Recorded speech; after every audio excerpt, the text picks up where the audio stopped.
دوستو آج کل ہر شخص پریشان ہے، ہر شخص کو کوئی نہ کوئی پریشانی ہے، ہمیں نہیں معلوم کہ کون سا شخص کس پریشانی میں مبتلا ہے۔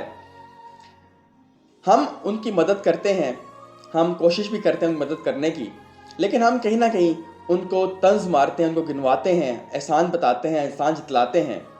ہم طنز مارنے سے باز نہیں آتے۔ جس طرح شہد کی مکھی شہد بناتی ہے، بہت میٹھا شہد ہوتا ہے، لیکن وہ ڈنک مارنے سے باز نہیں آتی۔ اسی طرح اگر آپ کسی کو طنز مارتے ہیں تو یہ اس کے لیے ڈنک کا کام کرتا ہے، تکلیف پہنچتی ہے، لہٰذا آپ مدد ضرور کریں، آپ اپنے پیاروں کا خیال ضرور کریں، لیکن جتلائیں نہیں، احسان مت جتلائیں تاکہ ان کو ڈنک نہ لگے، طنز نہ ماریں۔ بس اب ان کی زندگیوں سے جو پریشانی ہے جس میں آلریڈی وہ مبتلا ہیں، بس آپ اپنے طنز کو نکال دیں تاکہ جو ہے ان کی زندگی آسان ہو جائے اور آپ کو بھلائی کا صلہ ملے، اور جو صلہ ہے وہ اللہ تعالیٰ ہی دیتا ہے، اس میں کوئی اور صلہ نہیں دے سکتا آپ کی اچھائی کا، آپ کی بھلائی کا۔